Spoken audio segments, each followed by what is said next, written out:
Donc, après cette introduction que je viens de vous lire là, je vais aller au thème. Donc, je disais que j'aimerais traiter un peu du péché et de manière plus large des conséquences du péché dans nos vies. Les conséquences du péché dans nos vies, dans la vie d'enfants de Dieu en tant que chrétiens, hein, nous qui marchons ici-bas. Comme on l'a lu dans l'introduction, on a vu que c'est une guerre des forces des ténèbres qu'elles nous mènent chaque jour pour nous ramener dans notre état du passé, hein, n'est-ce pas? Pour nous ramener à l'état, et pire encore même que cet état, pour nous perdre complètement. Mais avant de commencer, j'aimerais juste revenir au départ, le péché, les conséquences du péché dans nos vies, en parlant un peu de la conscience de l'homme. La conscience de l'homme qui est sa lumière, n'est-ce pas? Notre conscience personnelle, c'est un peu la lumière qu'on a en nous, la lumière qui nous éclaire. Jésus parle de la conscience et de la lumière, il explique qu'un homme qui n'a plus de lumière, la condition de cet homme est terrible, est mauvaise. On a besoin d'une certaine lumière en nous, et cette lumière, elle est imagée par la conscience de l'homme. Le plan de rachat de Dieu, au travers de son Fils Jésus, qui nous a sauvés, chacun d'entre nous ici présents, ceux qui écoutent, il nous a sauvés parce qu'en fait, il a voulu d'abord, premièrement, nous reconnecter avec lui. Nous reconnecter pourquoi? Parce que notre conscience était complètement souillée. Notre vie, certes, mais notre conscience d'abord. Donc, le pardon des péchés, le plan de rachat en Jésus-Christ, la justification par sa mort, par sa résurrection, et notre salut, il a pour vocation à rétablir en nous une conscience neuve, une conscience pure, une conscience purifiée, une conscience lavée. Parce que la conscience de l'homme qui est perdu, l'homme sans Dieu, l'homme animal, l'homme satanifié, l'homme adamique, cette conscience-là, elle est enténébrée. Elle est dans les ténèbres, elle est noire, elle est morte. Et donc, le but de Dieu, d'abord, premièrement, c'est d'éclairer la conscience de l'homme. C'est pour ça qu'on parle de conviction. C'est pour ça que le Saint-Esprit est envoyé pour convaincre l'homme de péché. Pour le convaincre, et qu'est-ce qu'il cherche à convaincre? Il cherche à convaincre la conscience de l'homme. Et c'est pour ça que tout tourne autour de la conscience, premièrement. Donc, le plan de Dieu, c'est de rétablir la conscience de l'homme. Et cette conscience, une fois qu'elle est rétablie, elle peut aussi s'éteindre. Et c'est pour ça que je venais sur le thème des conséquences du péché dans nos vies. La première conséquence du péché dans nos vies, c'est d'éteindre cette conscience, c'est de la couper. C'est d'avilir la conscience, de la salir, voire de la détruire, n'est-ce pas? On en parle dans les Écritures, hein. La cautérisation de la conscience, c'est ça, la destruction de la conscience. Donc je vais lire un petit passage pour un peu imaginer tout ça. Le péché qui souille la conscience de l'homme, et de la pratique du péché qui ouvre une porte à Satan dans nos vies, comme on l'a vu dans l'introduction avec le petit fascicule que j'ai lu tout à l'heure. Tout à l'heure, notre frère, dans sa prière, dans son introduction, parlait de ça. Il a dit que Adam et Ève, ils avaient besoin de Dieu, ils avaient besoin de la voix de Dieu pour être conseillés, pour être dirigés. Et bien, de la même manière, on va prendre l'exemple d'Adam et Ève dans Genèse chapitre 3, parce que c'est au chapitre 3 que ça commence à se gâter. Dans le chapitre 3, tout va bien, mais au chapitre 3, on voit que les choses commencent à aller de mal en pire. Alors, à partir du verset 8, je vais lire les trois passages suivants. Donc, Genèse 3, verset 8, il est écrit: alors ils entendirent, donc Adam et Ève, hein, alors ils entendirent la voix de l'Éternel Dieu qui parcourait le jardin vers le soir, et l'homme et sa femme se cachèrent loin de la face de l'Éternel Dieu, au milieu des arbres du jardin. Mais l'Éternel Dieu appela l'homme et lui dit: où es-tu? Il répondit: j'ai entendu ta voix dans le jardin, et j'ai eu peur parce que je suis nu et je me suis caché. Donc, la voix de l'Éternel Dieu qui parcourt le jardin. Déjà, c'est le départ, hein, le départ de l'humanité. On a l'historique d'un point de vue théorique, théologique. On comprend l'historique du péché. Mais c'est aussi d'un point de vue dans le présent pour nous, dans nos vies, hein. L'Éternel qui parcourt le jardin, c'est l'Éternel qui parcourt notre cœur, n'est-ce pas? Notre cœur qui est un jardin et qui cherche à convaincre, à parler à l'homme, hein, à s'adresser à l'homme, à s'adresser à notre conscience. Mais cette fois-ci, il y a un problème parce que la conscience d'Adam et Ève est coupée par le péché, par la désobéissance qu'ils ont pratiquée juste avant, dans le contexte. Et cette désobéissance je ne vais pas m'étaler sur la raison de la désobéissance, mais en tout cas, ils ont désobéi. Cette désobéissance, donc la pratique du péché pour eux, elle a amené à la rupture entre eux et leur Créateur. Donc leur conscience a été coupée, leur conscience a été salie. Et ils se sont coupés de Dieu. Donc le premier impact du péché, c'est déjà de se couper de Dieu, de couper l'image de Dieu, de détruire l'image de Dieu, de modifier même l'image qu'on a de Dieu, d'avenir l'image de Dieu. Donc le péché dans nos vies, le péché déforme l'image qu'on a même de Dieu. Et si l'image de Dieu est déformée, notre image est déformée. L'image du monde est déformée. Tout est déformé en fait. Donc le péché, il avilit l'homme. Le péché, il crée une séparation. Donc voilà, il y a une séparation entre Adam et Ève. Et Dieu, ils réagissent plus de la même manière, ils se sont cachés. Donc l'homme maintenant se cache. Pas physiquement pour nous, hein, mais dans notre conscience. L'homme maintenant, qui était avant éclairé par l'Esprit de Dieu, l'homme qui commence à pécher, commence à se cacher de Dieu. Dans sa conscience, il entend l'Esprit de Dieu lui parler, mais il le met un peu de côté, petit à petit, comme on l'a vu dans l'introduction. Voilà le premier effet du péché dans l'homme. Donc cette séparation et cette modification de l'image de Dieu. En parlant de séparation, on peut lire le passage d'Ésaïe 59, très connu aussi, à partir du verset 1. Je lis Ésaïe 59. « Non, la main de l'Éternel n'est pas trop courte pour sauver, ni son oreille trop dure pour entendre, mais ce sont vos crimes qui mettent une séparation entre vous et votre Dieu. Ce sont vos péchés qui vous cachent sa face et l'empêchent de vous écouter, car vos mains sont souillées de sang et vos doigts de crime. Vos lèvres profèrent le mensonge, votre langue fait entendre l'iniquité. » Donc c'était juste pour illustrer la séparation qui est opérée quand on pratique, quand on pêche dans nos vies. Peu importe quel type de péché.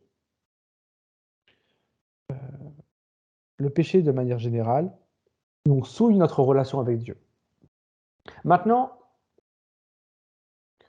on pourrait se dire que, effectivement, une fois que l'homme pêche, une fois que nous pêchons au quotidien, et c'est notre pratique quotidienne, hein, notre expérience, je dirais, je préfère dire expérience que pratique, c'est plus juste. Notre expérience au quotidien, donc nous pêchons, nous tombons, hein, le juste tombe, hein, cette fois, il se relève. Donc nous pêchons et nous demandons pardon à Dieu face à nos difficultés, dans nos manquements. Nous reconnaissons humblement à Dieu notre position, notre faute, nos problèmes, et nous lui demandons pardon.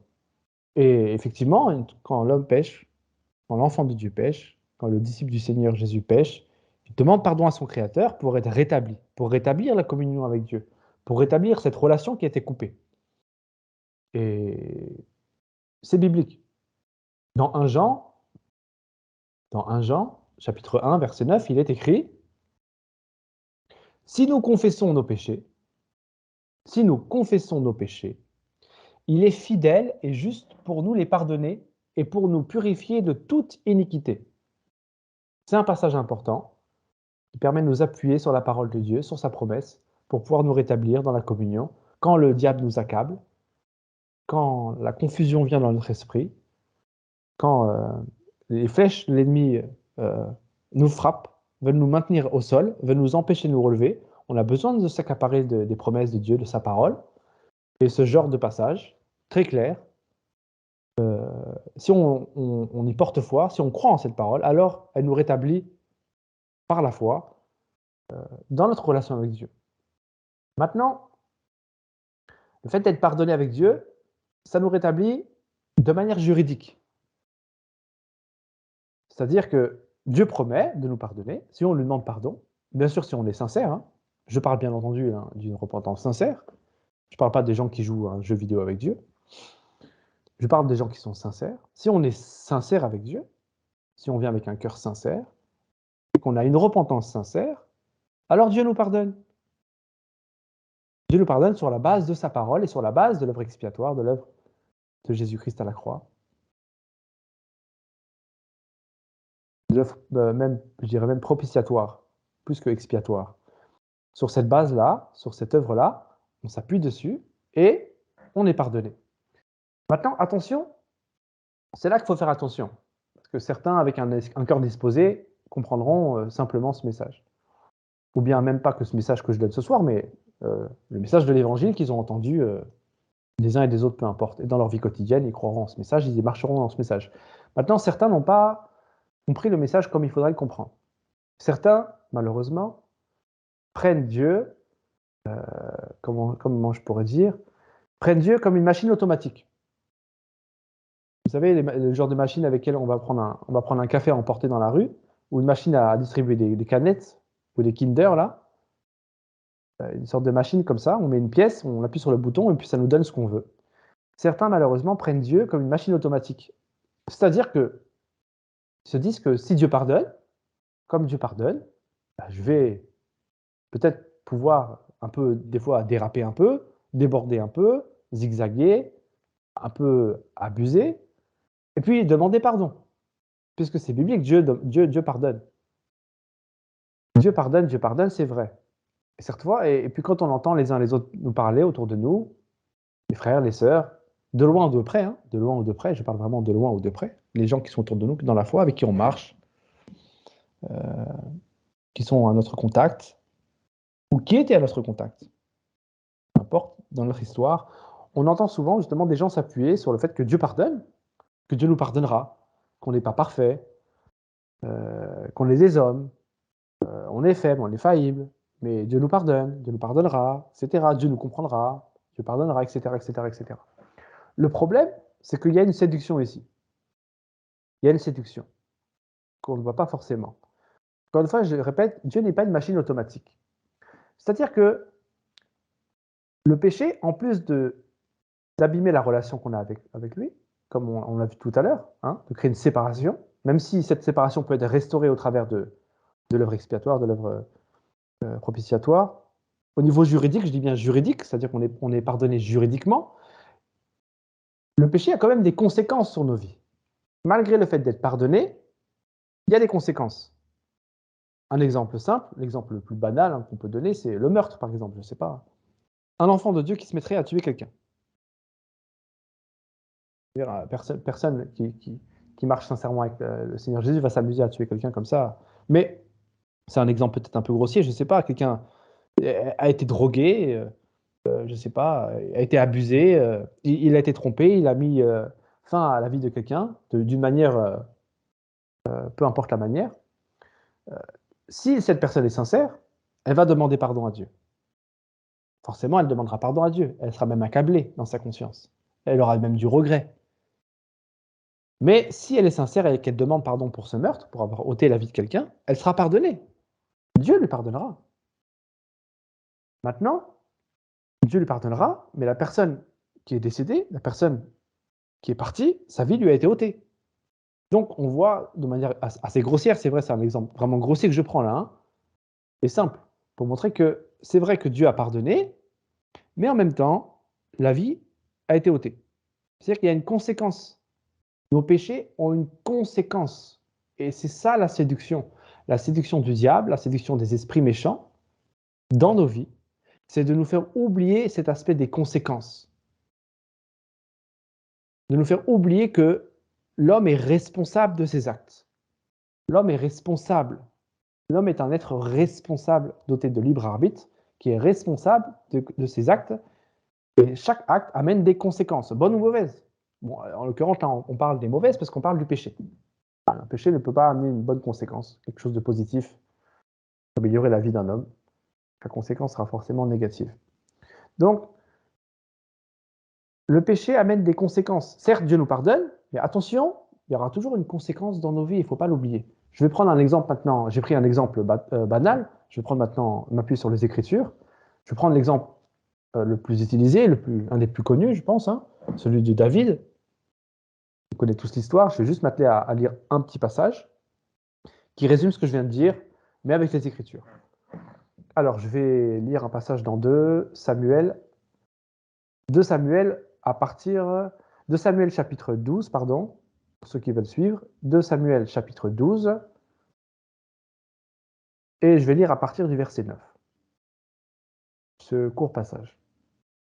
Donc, il est écrit. Et pourquoi donc as-tu méprisé la parole de l'Éternel? C'est Nathan qui s'adresse à David. Pourquoi donc as-tu méprisé la parole de l'Éternel en faisant ce qui est mal à mes yeux? Tu as tué par l'épée Uri le Héthite. Tu as pris sa femme pour faire d'elle ta femme. Et lui, tu l'as tué sous les coups d'épée des Ammonites. Désormais, puisque tu m'as méprisé et que tu as pris la femme d'Uri le Héthite pour faire d'elle ta femme, l'épée ne s'éloignera plus de ton foyer. Voici ce que dit l'Éternel. Je vais faire sortir de ta propre famille le malheur contre toi. Et je vais prendre sous tes yeux tes propres femmes pour les donner à un autre qui couchera au grand jour avec elles. En effet, tu as agi en secret, mais moi, c'est en présence de tout Israël et en plein jour que je ferai cela. David dit à Nathan, j'ai péché contre l'Éternel. Nathan lui répondit, l'Éternel pardonne ton péché, tu ne mourras pas. Je m'arrête ici. Juste ce petit passage. À l'intérieur, on a 3 éléments que j'aimerais ressortir, qui résument ce que j'ai dit juste avant.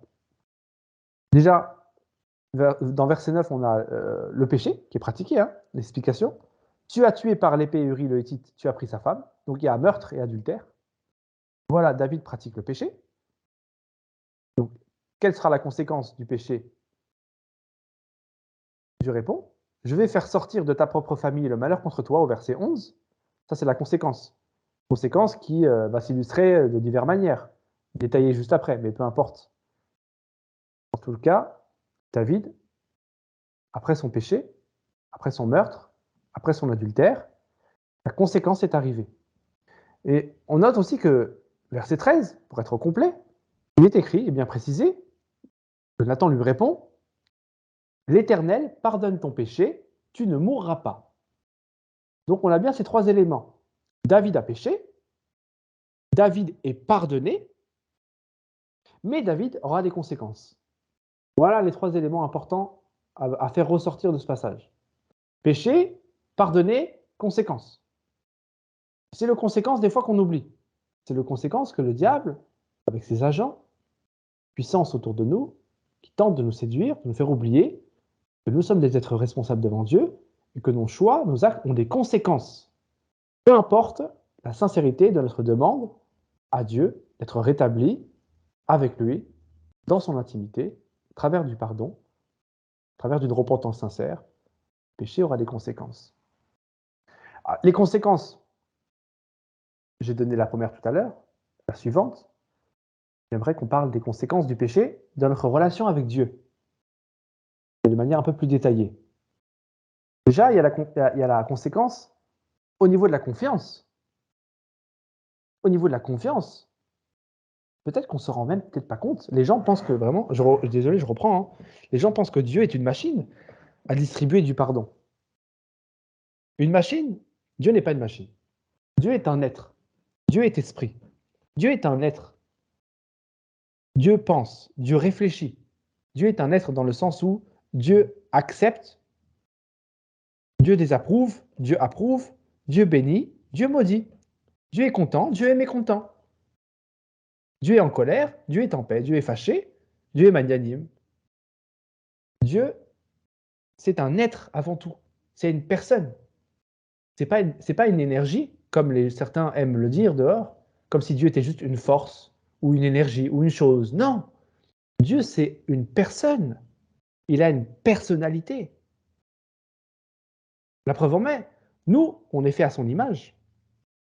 Pas dans le terme physique, mais dans le terme complet, caractéristique. Nous-mêmes, on a une personnalité, on est fait à l'image de Dieu, parce que c'est le premier à avoir cette personnalité-là. Il est un être. Il n'est pas un être humain, au sens humain du terme, mais il est un être.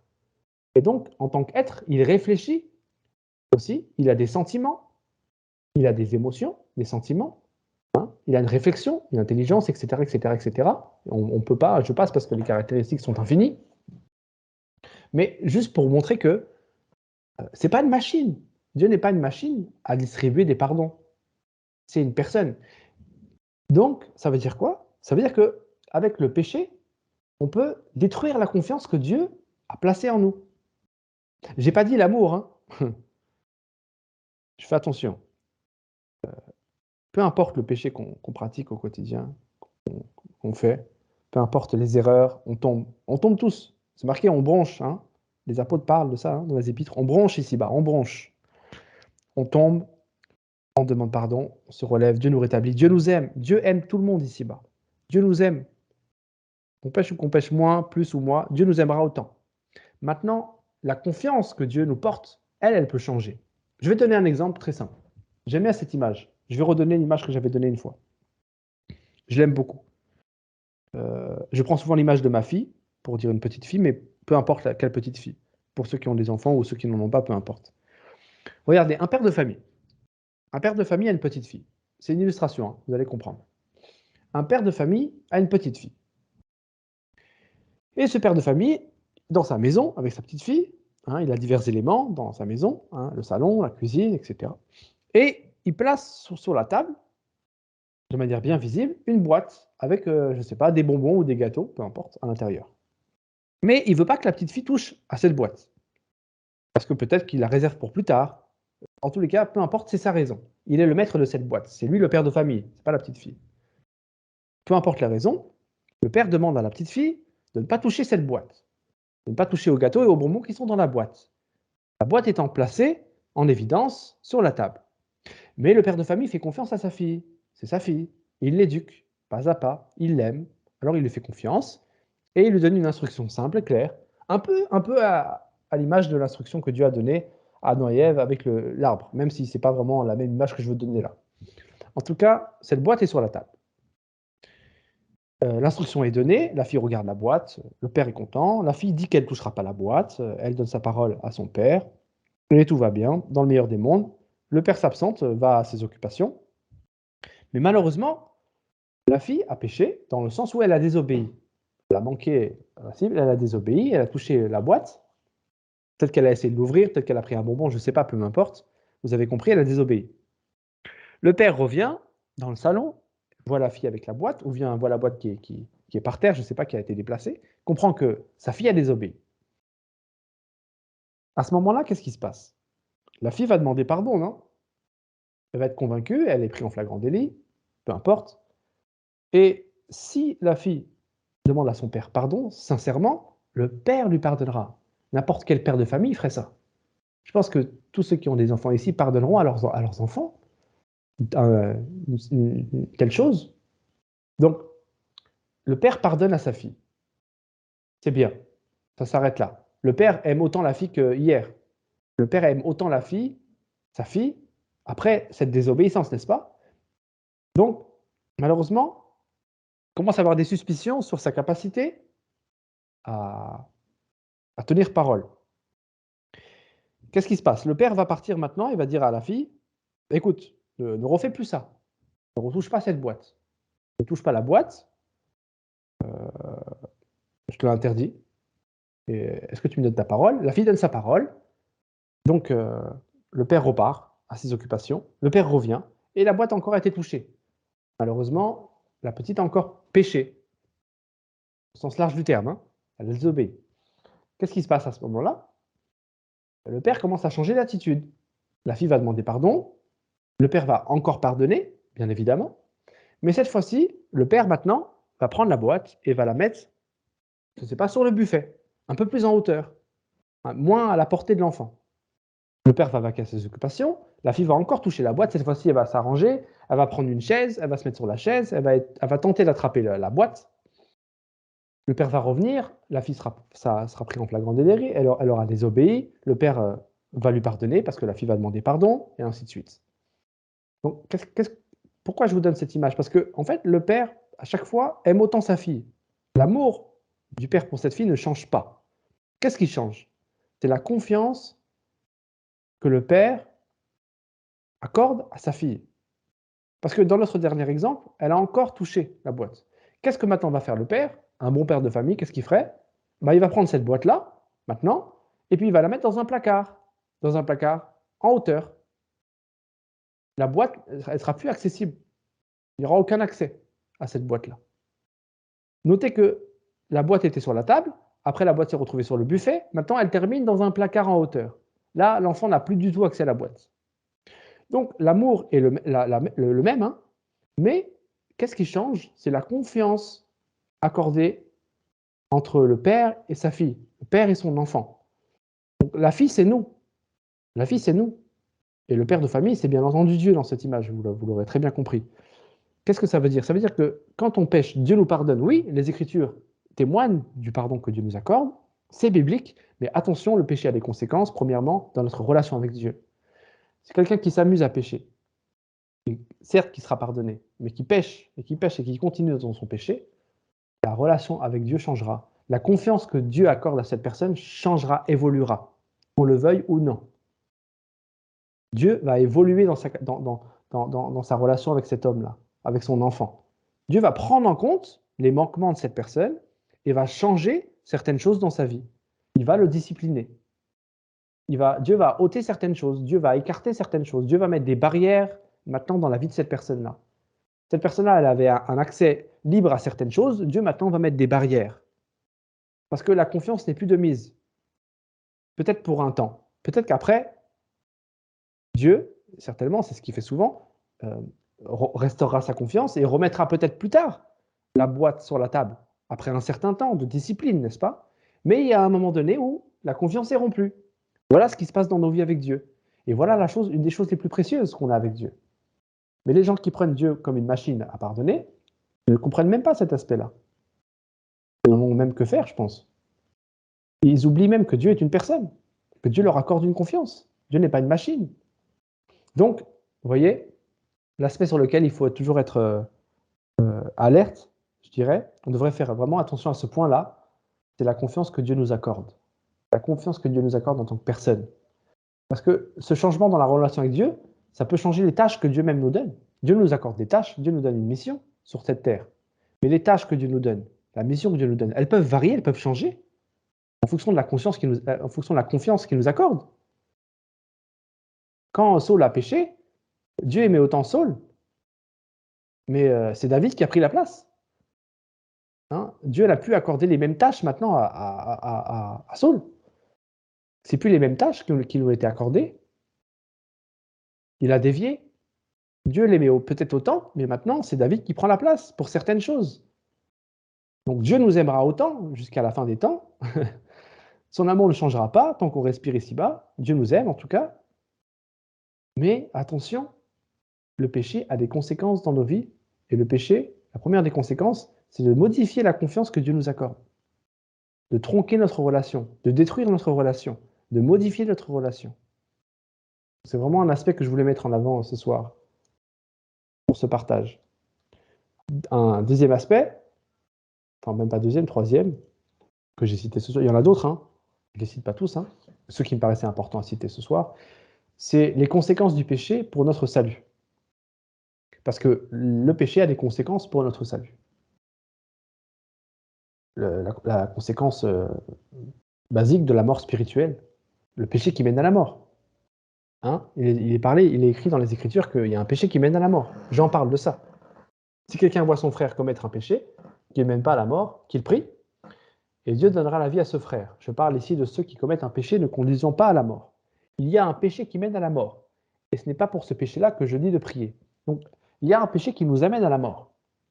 Maintenant, ce péché qui mène à la mort, il est différent pour tout le monde. Il n'y a pas un péché de manière précise. C'est ni le meurtre, ni l'adultère, ni la jalousie qui mènent à la mort. Tous peuvent mener à la mort. Mais ce n'est pas un péché précis qui est le péché qui mène à la mort. Tout péché peut nous amener à la mort. Et dans nos vies, comme on a une vie différente, on a des penchants différents, des failles différentes, des portes différentes, des faiblesses différentes, des tentations différentes. Ben, le péché qui mène à la mort sera différent. Et le danger qui nous amène à ce péché, c'est justement le fait de détruire notre conscience. Vous vous rappelez, on l'a vu au début, le fait que le péché souille la conscience de l'homme. Donc, pendant que vous m'écoutez là aujourd'hui, pendant que vous m'écoutez ce soir, vous entendez ce message. Vous êtes dans le présent. Vous êtes qui vous êtes aujourd'hui. Mais comprenez que si vous pratiquez un péché tout à l'heure, dans 20 minutes, dans 15 minutes, dans 3 jours, dans un mois, dans un an, peu importe, ben, le vous qui êtes aujourd'hui, qui écoutez ce message, va changer, ne sera plus le même après ce péché. Vous serez le même en tant que personne, en tant qu'individu, oui, mais dans la conscience, vous ne serez pas le même. Votre conscience sera transformée, parce que le péché transforme la conscience de l'homme. Le péché souille la conscience de l'homme. Ça veut dire quoi? Ça veut dire qu'un homme qui pêche, il change au niveau de sa conscience. Donc, si la conscience est modifiée, l'homme maintenant a un regard différent. L'homme a un regard différent. C'est le regard de l'homme qui change, parce que la conscience de l'homme, c'est sa lumière. Rappelez-vous, la lumière, c'est ce qui permet à l'homme de voir. Et si la vision de l'homme change, alors l'homme prend je dirais des décisions différentes, pratique des choses différentes. Il change au niveau de son regard, de sa vision,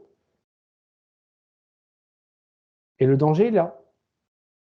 C'est-à-dire que moi, aujourd'hui, qui vous parle, je sais qui je suis, je sais ce que je veux et je sais ce que je veux pas, je sais ce que je veux faire et je sais ce que je veux pas faire, je sais ce que je déteste et je sais ce que j'aime, je sais ce que Dieu ne veut pas et je sais ce que Dieu veut aujourd'hui, mais si je pêche demain, mes convictions, ma pensée sur ces convictions, ma vision sur ces choses, elle peut être modifiée. Et c'est pour ça que vous voyez certaines personnes qui étaient zélées à un certain temps, que vous pensiez vraiment des vrais enfants de Dieu, des gens sincères avec Dieu, parce qu'il y a aussi des sincères, hein, et bien, plusieurs années après, ils sont partis. Ils sont partis de manière spirituelle, je veux dire. Hein. Ils ont changé, ils ont chuté, ils sont tombés. Leur conscience a été souillée. Ils ont perdu le feu, ils ont perdu le zèle, ils ont perdu l'amour pour le Seigneur. Ils ont perdu l'amour pour la marche avec Dieu. Ils ne savent même plus pourquoi ils sont chrétiens. Ils ont oublié même pourquoi ils marchent avec Dieu. Parce qu'en fait, leur conscience a été souillée par le péché. Par différents péchés, c'est vrai. Par la désobéissance avec Dieu. Maintenant, encore une fois, avec un péché qui les amène à la mort. Et ce péché, encore une fois, je répète, diffère. C'est pour ça que, de manière générale, en ce qui s'agit du salut, moi, je maintiens ma position qui est que le chrétien ne peut pas perdre son salut. Maintenant, quand je dis que le chrétien ne peut pas perdre son salut, rappelez-vous, je dis bien que le chrétien ne peut pas perdre son salut comme le chrétien ne peut pas perdre son portefeuille ou son passe Navigo. Le chrétien ne va pas perdre son salut comme on perd un passe Navigo ou un portefeuille. Parce que le salut, c'est Jésus-Christ. Et on ne peut pas perdre Jésus-Christ au réveil comme ça, un 4 matin, Jésus-Christ est parti au réveil. Non. Maintenant, je ne suis pas pour la doctrine qui dit que une fois sauvé, toujours sauvé. Voilà. Donc je ne suis pas dans le une fois sauvé, toujours sauvé, et je ne suis pas non plus dans la doctrine qui dit qu'on peut perdre son salut. Donc ni l'une ni l'autre. Je suis pour la doctrine qui dit qu'on peut refuser le salut. On ne va pas le perdre, mais on peut le refuser. On peut abandonner. Et d'ailleurs, c'est ce qu'il est. Si on va dans le détail, ce n'est pas le sujet ce soir, hein, mais si on va vraiment en détail sur ce sujet, on voit qu'à chaque fois, les passages qui traitent du sujet nous parlent des gens qui abandonnent, qui rejettent. Donc c'est un acte volontaire. Ils n'ont jamais perdu leur salut, ils l'ont voulu. Ils ont voulu le perdre. Si je me permets de reprendre le mot perdre. Ils ont abandonné. Ils ont rejeté Dieu. Ils ont abandonné Dieu. C'est une décision. On ne peut pas perdre le salut. Mais on peut décider de ne plus en vouloir. Et pratiquer certains péchés, désobéir à Dieu, c'est une manière de dire à Dieu, je ne veux plus du salut. Ce n'est pas une perte du salut, parce qu'on ne peut pas le perdre, mais c'est une manière de l'abandonner. Parce qu'abandonner, on peut le faire. Parce que, rappelons-nous, Dieu nous donne un libre arbitre, et avec ce libre arbitre, l'homme est en droit de dire à Dieu, je refuse ton salut. Finalement, j'ai accepté, maintenant j'en veux plus. Maintenant, un homme sensé qui est sauvé, qui goûte à la paix de Dieu, qui goûte à la vie éternelle, qui goûte à la présence du Seigneur, à ses promesses, à sa vie, il ne peut pas être de manière sensée et refuser le salut. C'est impossible. Donc, vous direz comment quelqu'un qui est sauvé peut refuser le salut? Ben, rappelez-vous, c'est ce qu'on disait juste à l'instant, les conséquences du péché pour notre salut. C'est-à-dire que le péché qui a modifié la conscience de l'homme, l'homme maintenant est modifié au niveau de sa conscience, donc l'homme prend des décisions différentes. L'homme que je suis maintenant, pendant que je vous parle, ne sera pas le même dans 20 minutes, ne sera pas le même dans 1 heure, ni dans 3 heures, ni demain, ni après-demain, ni dans 1 semaine, ni dans 1 mois, ni dans 1 an, ni dans 10 ans. Pourquoi? Parce que l'homme qui vous parle aujourd'hui peut pécher. Et le péché que je pratiquerai dans le futur modifiera ma conscience. Donc, je prendrai des décisions différentes. Donc, la vision que j'aurai de Dieu, la vision que j'aurai de la vie éternelle, la vision que j'aurai du salut de Dieu, la vision que j'aurai de la paix, de la présence de Dieu, des promesses de Dieu, sera différente. Et le péché pourra m'amener à un point tel que toutes ces choses n'auront plus aucun attrait pour moi. Je les verrai comme quelque chose de futile, de vague, inintéressante, morte. Pourtant, ces choses donnent la vie. Mais moi, dans ma mort, ma conscience étant maintenant cautérisée, là on ne parle plus d'une conscience avilie, mais vraiment de cautérisée, la parole parle de ça, hein. Dans 1 Timothée chapitre 4, il est écrit « Or l'Esprit dit expressément qu'au dernier temps, quelques-uns se révolteront de la foi, s'adonnant aux esprits séducteurs et aux doctrines de démons, enseignant des mensonges par hypocrisie et ayant une conscience cautérisée. » Vous voyez? Une conscience cautérisée. Elle est marquée au feu, elle est marquée au fer. Elle est détruite. Ils ont détruit, ils ont foutu en l'air leur conscience. Une conscience qui avait été purifiée par l'Esprit de Dieu, ils l'ont souillée, ils ont péché, ils ont demandé pardon, ils ont péché, ils ont demandé pardon, jusqu'à un point où ils sont allés jusqu'au péché qui mène à la mort. Ils se sont tués spirituellement. C'est marqué, ils se sont révoltés. Quelques-uns se révolteront de la foi. C'est pas marqué quelques-uns auront perdu le salut. Ils n'ont rien perdu du tout. Le salut ne s'est pas évaporé. Il ne s'est pas perdu dans leur salon. Non, ils se sont eux-mêmes révoltés. Vous voyez, ce mot révolté, on revient sur le thème de refuser, renoncer, abandonner. C'est un acte volontaire. Personne ne se révolte inconsciemment, hein. Quand on se révolte, c'est un acte conscient. Donc ces gens-là ont refusé maintenant.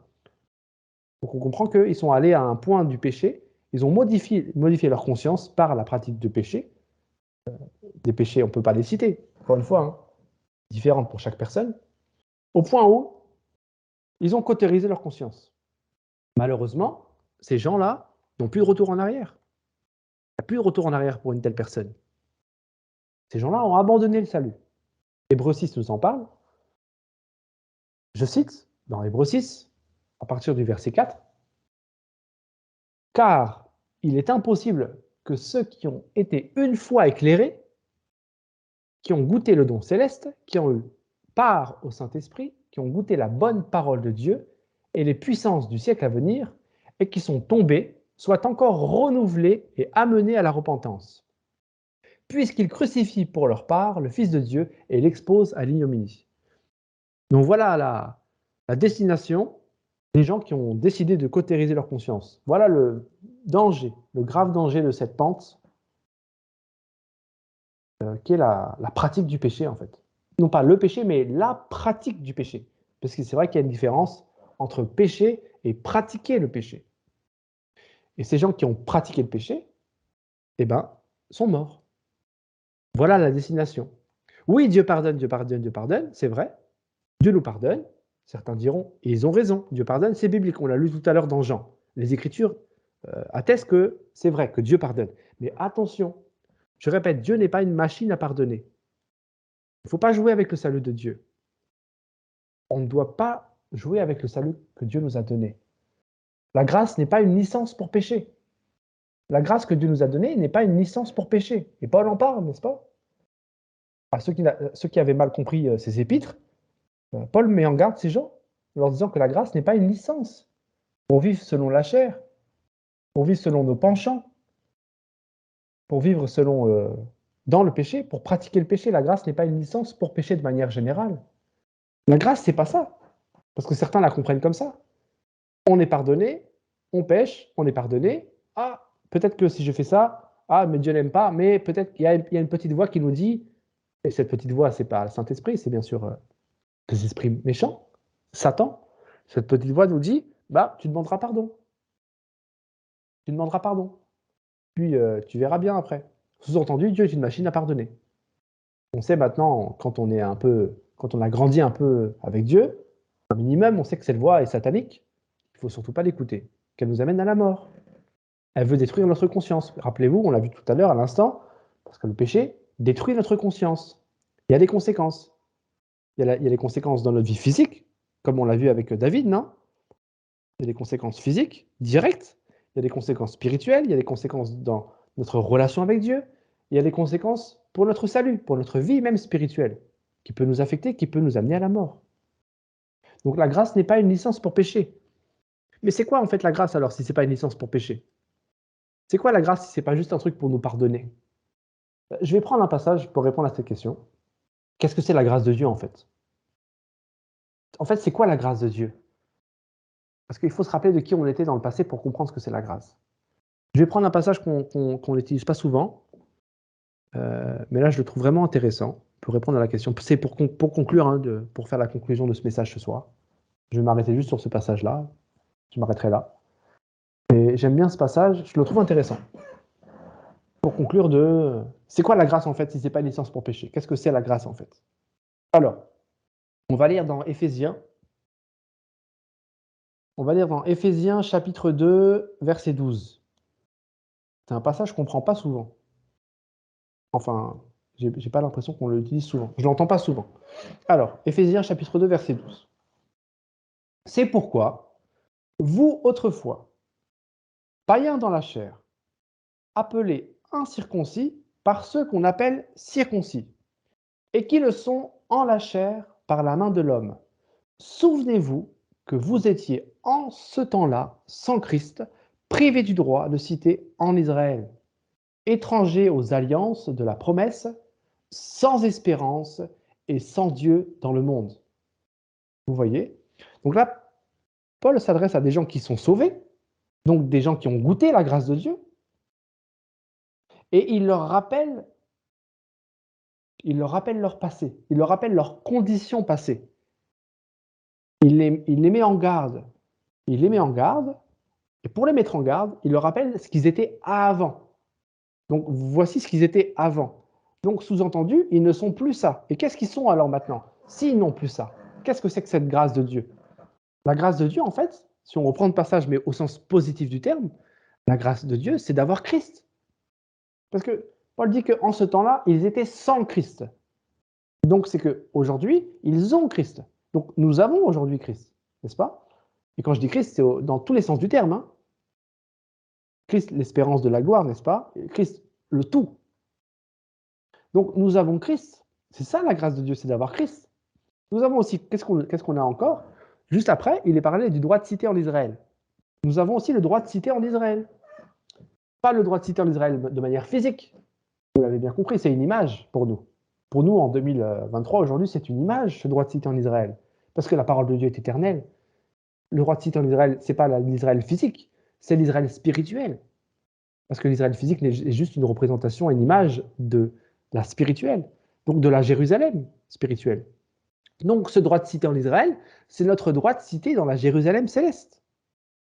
La grâce de Dieu, c'est d'avoir ce droit de cité dans la Jérusalem céleste.